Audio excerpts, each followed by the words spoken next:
사랑하는 주님의 제자들 여러분, 오늘 대림절 네 번째 주일을 맞아 여러분 모두에게 예수 그리스도 안에 있는 충만한 은혜와 축복이 가득하시기를 기도합니다.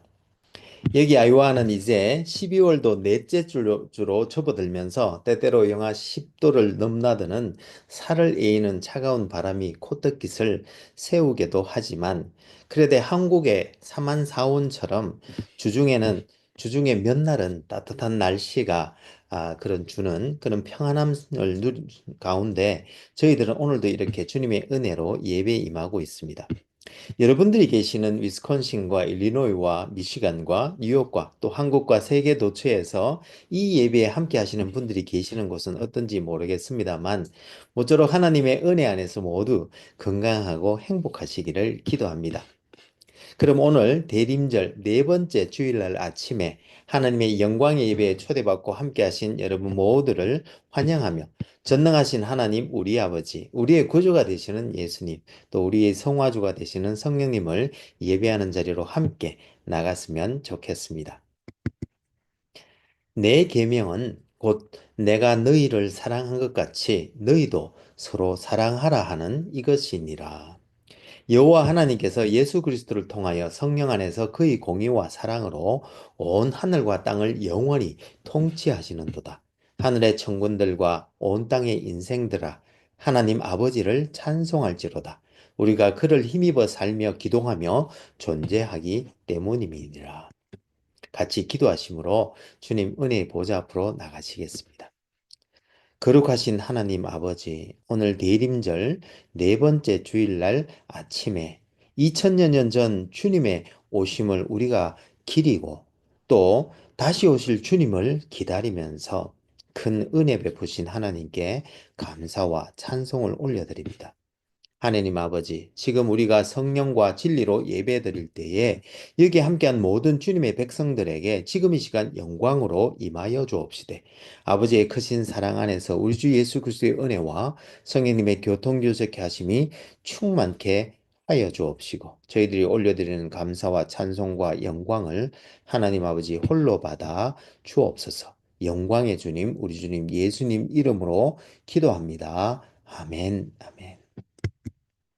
오늘 하나님께서는 요한복음 15장 1절에서 12절 말씀을 통해서 우리들에게 말씀하시는데 제가 말씀을 읽어 드릴 때에 하나님께서 여러분들의 마음에 친히 말씀해 주실 줄 믿으며 먼저 오늘의 본문을 읽기 전에 오늘 본문의 컨텍스트를 잠시 살펴보았으면 좋겠습니다.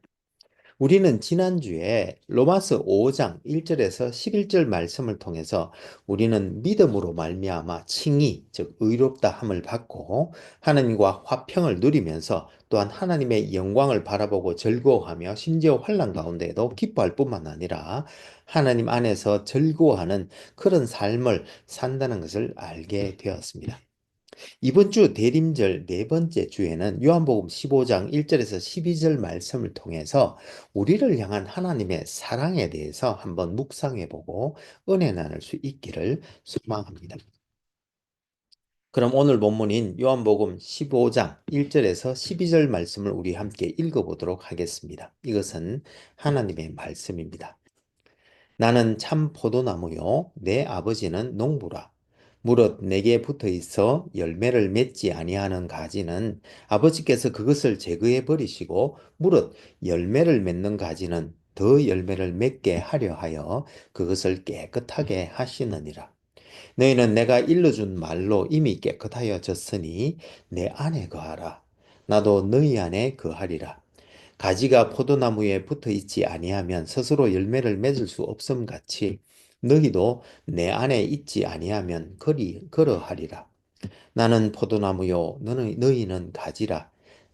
그가 내 안에 내가 그 안에 거하면 사람이 열매를 많이 맺나니 나를 떠나서는 너희가 아무것도 할 수 없음이라. 사람이 내 안에 거하지 아니하면 가지처럼 밖에 버려져 마르나니 사람들이 그것을 모아다가 불에 던져 사르느니라. 너희가 내 안에 거하고 내 말이 너희 안에 거하면 무엇이든지 원하는 대로 구하라. 그리하면 이루리라. 너희가 열매를 많이 맺으면 내 아버지께서 영광을 받으실 것이요. 너희는 내 제자가 되리라. 아버지께서 나를 사랑하신 것 같이 나도 너희를 사랑하였으니 나의 사랑 안에 거하라. 내가 아버지의 계명을 지켜 그의 사랑 안에 거하는 것 같이 너희도 내 계명을 지키면 내 사랑 안에 거하리라. 내가 이것을 너희에게 이름은 내 기쁨이 너희 안에 있어 너희 기쁨을 충만하게 하려 함이라. 내 계명은 곧 내가 너희를 사랑한 것 같이 너희도 서로 사랑하라 하는 이것이니라. 이것은 하나님의 말씀입니다. 다 같이 감사합니다, 하나님. 잠시 기도하시겠습니다. 주님, 지금 이 시간 하나님의 말씀을 듣기를 원합니다. 하늘의 지혜와 진리의 말씀을 들을 때에 성령의 조명하심으로 우리의 마음을 여시고 말씀을 깨닫게 하여 주옵시되 주님의 생명의 말씀에 순종하는 은혜를 더하여 주옵소서. 성령을 보내주신 우리 주님 예수님 이름으로 기도합니다. 아멘. 오늘 대림절 네 번째 주일날 아침에 여기 함께 하신 모든 분들에게 우리 주 예수 그리스도의 은혜와 우리 아버지 하나님의 크신 사랑과 또 성령님의 교통교제케 하심이 충만하시기를 기도합니다. 여러분, 오늘은 우리 같이 사랑에 대해서 한번 고민해 보는 시간을 가지면 좋겠습니다.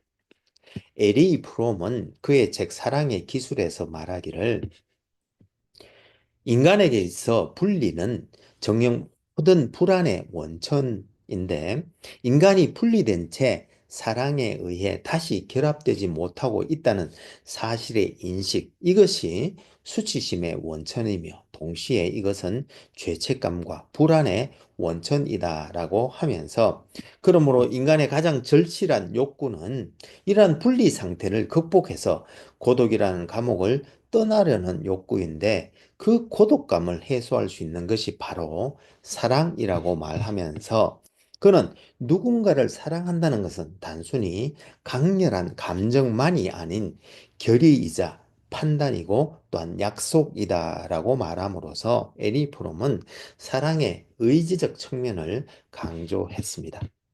반면에 캠브리지 사전에 의하면 사랑은 다른 성인을 매우 좋아하고 로맨틱하고 성적으로 끌리는 감정이나 또는 친구나 가족 구성원을 좋아하는 강한 감정이라고 정의하여 미국 시인 존 키츠가 사랑이란 온갖 자극과 감정이 뒤섞인 소란이라고 말한 것처럼 사랑을 상대를 필요로 하며 또 알 수 없는 매력에 끌려 열정적으로 좋아하고 깊은 애착을 느끼게 되는 감정의 일종으로 말하기도 했습니다. 그런데 뇌를 연구하는 신경과학자에 의하면 사랑에 대응하는 얼굴 표정이 없다는 점과 또 행동을 동반하는 점에서 감정과는 구별되며 뇌 활동 사진을 찍어보면 사랑은 뇌 안에서 감정을 관장하는 영역, 즉 편도체 등에서 처리되지 않고 욕구나 동기를 관장하는 영역에서 처리되기에 사랑을 뇌에 있는 특정한 화학물질과 신경회로로 인해 생겨나는 보편적인 마음 상태로서의 욕구라고 믿고 있습니다. 여러분들은 사랑을 어떻게 정의하시겠는지요? 그러면 오늘 성경에서는 사랑을 어떻게 말하고 있는지 우리 함께 살펴보면서 은혜 나눌 수 있기를 소망합니다. 여러분, 우리는 이번 주에 대림절 네 번째 주를 보내면서 사랑에 대해서 묵상해 보고 있는데요. 그런데 지난주에 우리가 로마서 5장에서 우리 크리스천들은 세 가지 즐거움을 가지고 살고 있다고 말씀드렸는데 그것은 하나님의 영광을 입을 것에 대한 소망 안에서 즐거워하고 심지어 환난 가운데서 즐거워하는데 그 이유는 환난은 인내와 성품을 함량하게 하고 소망을 가질 수 있게 하기 때문이며 그리고 마지막으로 또한 우리는 하나님 안에서 즐거워한다고 하였는데 그런데 우리가 가진 이 소망에 대해서 우리가 부끄러워하지 않는 이유는 즉 이 소망이 반드시 이루어질 것을 아는 이유는 하나님께서 우리에게 주신 성령으로 말미암아 하나님의 사랑을 우리 마음에 부어 주셨고 또 하나님께서는 우리가 아직 죄인 되었을 때에 즉 우리가 아직 연약함에 입사하여 우리가 원수같이 행하고 있을 때에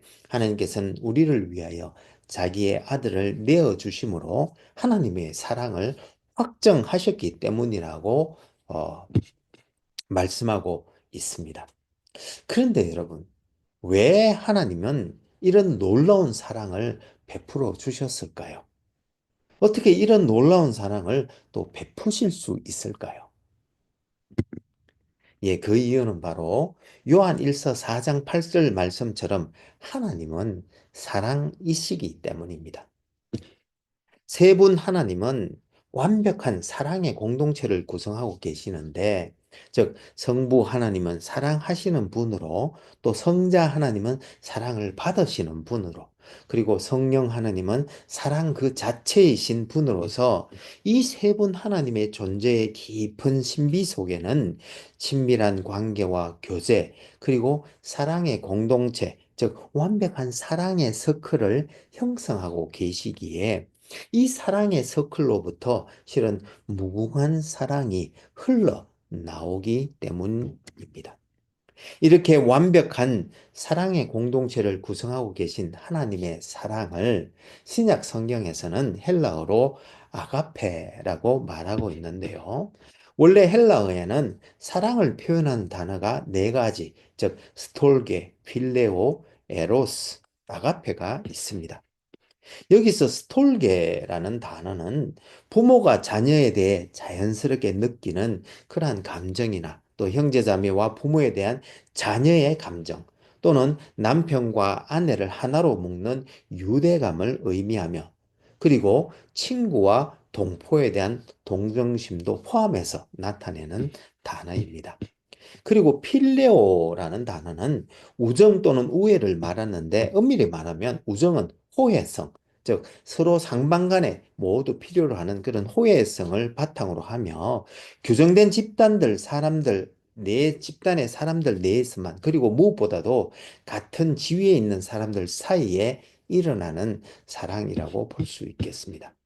그리고 에로스는요, 불합리한 열정, 즉 논리적이거나 합리적이지 않는 사랑이나 욕망을 표현하며 부정적인 의미는 아니지만 그 안에 탐욕의 의미를 가지고 있기에 특히 신적인 사랑을 표현하는 데는 잘 쓰이지 않습니다. 그렇지만 대가 없는 진짜 무조건적인 사랑도 에로서이기 때문에 일부 신적인 사랑의 의미도 포함하고 있는 것도 사실입니다.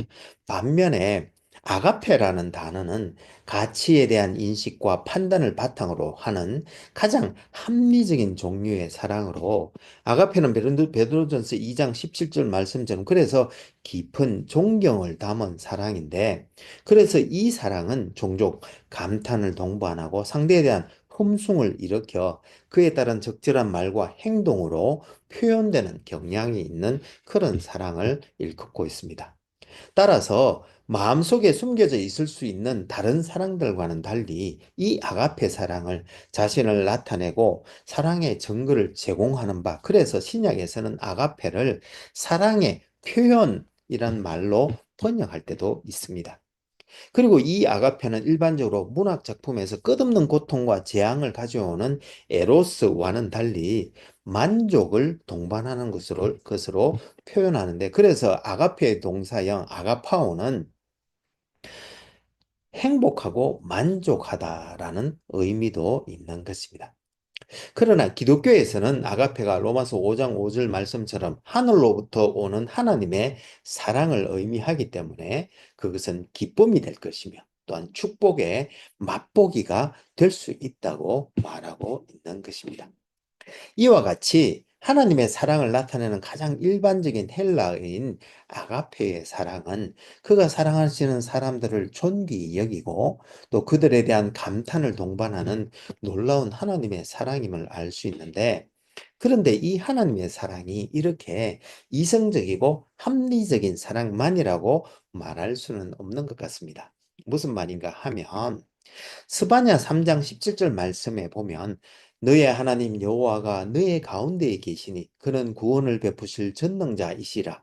그가 너로 말미암아 기쁨을 이기지 못하며 너를 잠잠히 사랑하시며 너로 말미암아 즐거이 부르며 기뻐하시리라는 말씀에서 보면 하나님은 그의 백성에 대한 기쁨을 세 가지로 표현하고 있는데요. 첫 번째로 하나님은 이스라엘의 남은 자들을 향한 기쁨의 감정을 표현하고 있고, 두 번째는 하나님이 이들 남은 자들에 대한 사랑 때문에 자기 입을 다무신다고 말씀하시는데, 여기서 잠잠하다라고 번역된 히브리어 하라쉬는 단순히 말이 없는 모습을 나타내는 것이 아니라 내면의 깊은 감정, 즉 남은 자들에 대한 깊은 사랑의 감정에 복받쳐 말을 잇지 못하는 모습을 나타내는 단어입니다.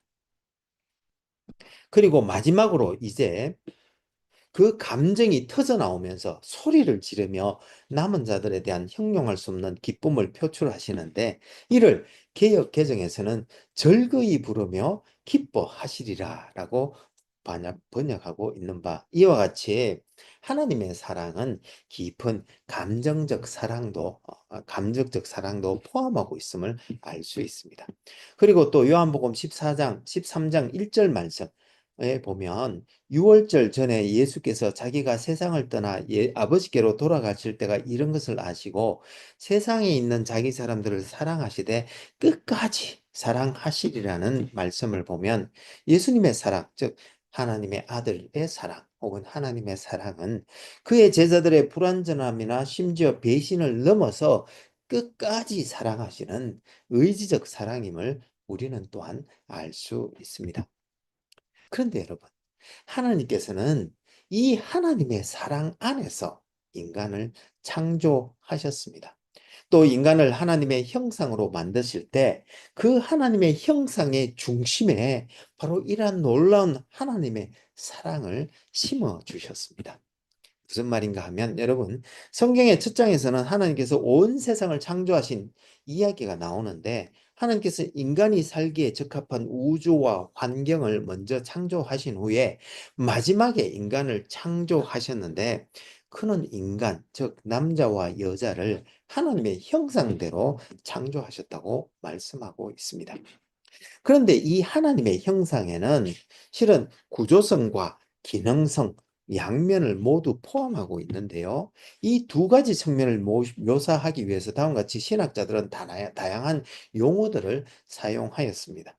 즉 헤르만 바빙크와 루이 벌고프는 광의적 형상과 협의적 형상으로, 그리고 브룬너라는 신학자는 형식적 측면과 실질적 측면의 하나님의 형상 등으로 설명하였는데, 안토니 후쿠마라는 분은 그의 책 개혁주의 인간론에서 광의적, 형식적, 구조적 측면의 하나님의 형상과 협의적, 실질적, 기능적 측면의 형상으로 나누고, 먼저 광의적, 형식적, 구조적 측면에서의 하나님의 형상에는 인간의 지성적, 합리적 능력들이 포함되어 있다고 하면서, 이 속에는 인간의 도덕적 감수성, 즉 옳고 그름을 구별하는 능력과 또한 양심을 포함하고 있으며, 또한 이 범주 안에는 종교적 예배 행위를 할 수 있는 능력, 즉 칼빈이 말했던 신성을 감지할 수 있는 능력을 포함하고 있으며, 또한 최근에 신학자들에 의해 자주 언급되고 있는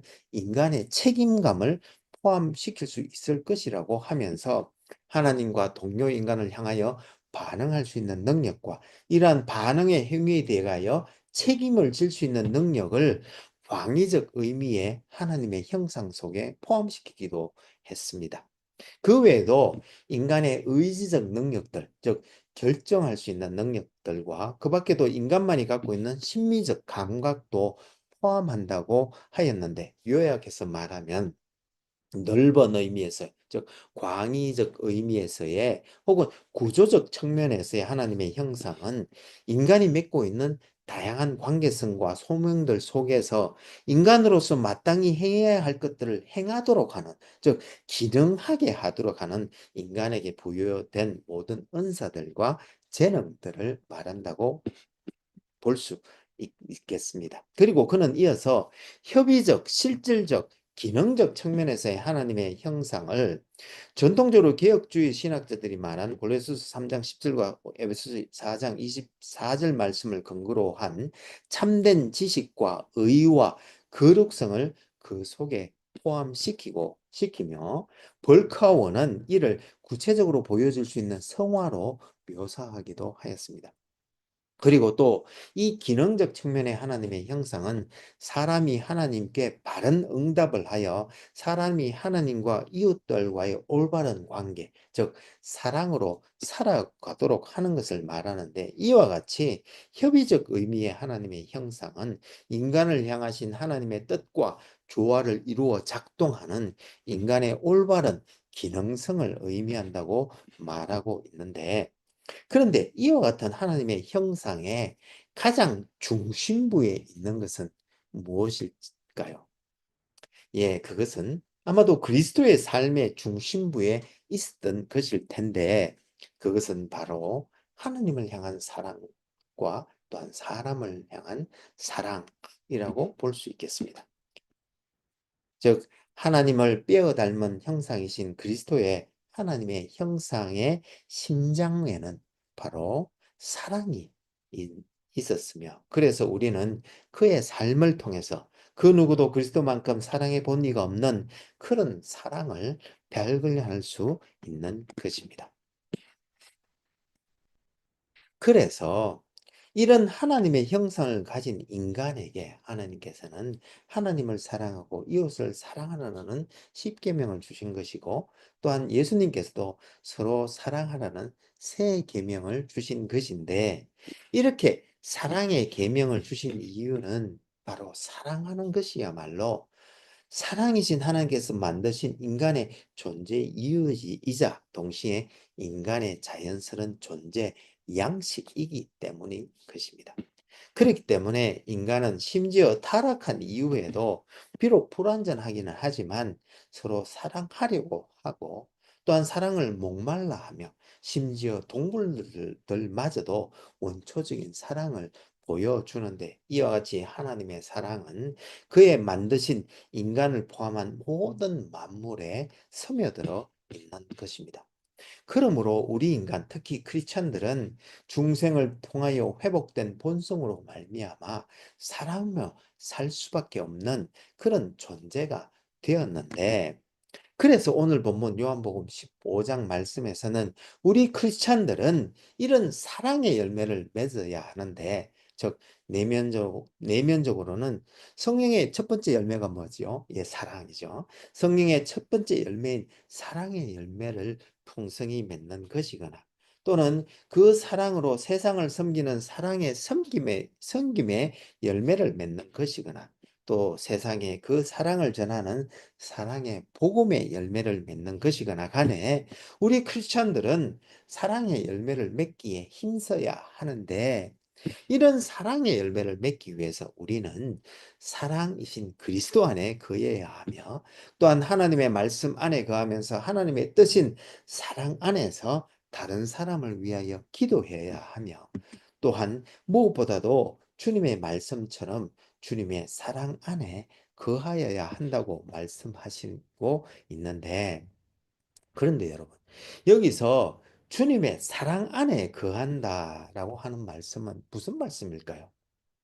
예, 주님의 따뜻한 사랑 안에 잠겨서 감정적인 포근함을 누리라는 그런 말씀일 수도 있겠지만, 오늘 본문에서 보면 또 다른 측면이 있는 것을 알 수 있습니다. 무슨 말인가 하면, 주님은 주님의 새 계명인 서로 사랑하라는 계명을 지키라고 하시면서, 그렇게 하면 우리는 주님의 사랑 안에 거할 수 있다고 말씀하고 있는데요. 즉 다른 말로 하면, 주님의 따뜻한 사랑을 누릴 뿐만 아니라 주님께서 말씀하신 대로 사랑으로 행할 때, 즉 사랑의 행함의 측면, 그렇게 하게 될 때에 우리는 또한 주님의 사랑 안에 거하게 된다, 혹은 거하는 것이라고 말씀하고 있는 것입니다. 그래서 요한 1서 3장 14절에서는 우리는 형제를 사랑함으로 사망에서 옮겨 생명으로 들어간 줄을 안다고 말씀했던 것입니다. 사랑하는 여러분, 여기 있는 우리들 모두는 하나님의 사랑 안에서 택하심을 입어 때가 되매 우리 안에 찾아오신 성령으로 말미암아 사랑이신 하나님께로부터 났고, 또한 믿음으로 말미암아 우리 안에 계신 그리스도의 사랑 가운데 뿌리가 박히고 터가 굳어져 그의 사랑을 알고 또한 충만하게 되어 사랑하며 살게 되었는데 이것이 바로 우리의 영적 성숙인 것입니다. 그래서 제임스 윌 호이트라는 분은 그의 책 교회를 향한 영성의 함량에서 그리스도인의 영성의 함량은 공동체 안에 서로 어울리는 과정을 통하여 하나님과의 관계에서 성장하고 또 성령의 능력을 통하여 그리스도를 더 닮아가는 것을 의미하는데 이는 궁극적으로 크리스찬들로 하여금 다른 사람들을 더 사랑하게 만들고 또한 바르고 질서 잡힌 공동체를 만들 수 있도록 하는 것에 대한 것이라고 말했던 것입니다. 사랑하는 여러분, 오늘 대림절 넷째 주를 맞아 우리가 주님을 기다리면서 한평생을 그리고 마지막 순간에도 그의 모든 것을 바쳐 우리를 사랑하신 우리 주님을 생각하며 우리가 주님의 그 사랑 안에 거함으로 또한 주님의 기쁨이 우리들 모두에게 충만한 복된 날 되시기를 기도합니다. 그럼 같이 기도하시면 좋겠습니다. 신실하시고 감사하신 하나님 아버지, 오늘 대림절 넷째 주를 맞아 하나님의 사랑 안에서 이 땅에 오셔서 주님의 피와 몸까지 우리들에게 모두 부어주신 주님의 사랑을 생각하며 감사와 찬송을 올려드립니다. 주님의 그 사랑의 십자가 밑에 엎드려 간절히 기도하옵기는 성령으로 말미암아 우리 속사람을 능력으로 강건하게 하여 주옵시되 믿음으로 말미암아 우리 안에 계신 그리스도로 말미암아 우리가 주님의 사랑 가운데 뿌리가 박히고 터가 굳어져서 그리스도의 그 사랑을 알고 또한 그 사랑으로 충만케 되어 그 사랑으로 이 세상에서 사랑하며 그렇게 살아갈 수 있도록 도와주옵소서. 사랑의 원천이시자 또한 사랑의 삶의 본이 되신 우리 주님 예수님 이름으로 기도합니다. 아멘. 이제는 우리 주 예수 그리스도의 은혜가 매일매일 우리를 새롭게 하며 우리 여호와 하나님의 크신 사랑이 우리로 하여금 형제자매와 이웃을 품고 사랑으로 섬기게 하되 성령님의 권능 주심과 교통교제케 하심을 통하여 선한 일에 더욱 열심을 낼 때에 우리가 다음에 다시 만나는 그날까지 성령 안에서 더욱 강건하게 해주시고 또한 그리스도의 사랑을 알고 그 사랑으로 충만케 되어 사랑하며 사는 우리들 모두가 될 수 있기를 간절히 축원하옵나이다. 아멘. 감사합니다, 여러분. 오늘 대림절 넷 번째 주일을 맞아 이 기프가는 겨울날에도 우리 주 예수 그리스도의 은혜와 하나님의 크신 사랑과 성령님의 교통교제케 하심이 차고 넘치는 복된 한 주가 되게 하여 주옵시되 특히 오는 성탄절에는 주님 안에 있는 소망과 평화와 기쁨과 사랑으로 가득한 복된 날 되시기를 기도합니다. 혹 여러분들 중에 다음 세대를 세우고자 하는 저희 한울교회의 비전에 성원해 주시기를 원하시는 분은 전력 계정 info@churchbeyondborders.com으로 후원해 주시거나 혹은 책을 보내실 분은 Church Beyond Borders 앞으로 책을 쓰셔서 새 교회 주소 4122 Fourth Street, 디모인, 아이오와 50313로 보내주시면 감사하겠습니다. 그럼 성탄절 주님 안에서 기쁨으로 보내시되 가족끼리 함께 모여서 예배하시고요. 그럼 다음 주에 다시 은혜로 만나 뵙겠습니다. 사랑합니다. 감사합니다. 축복합니다. 바이.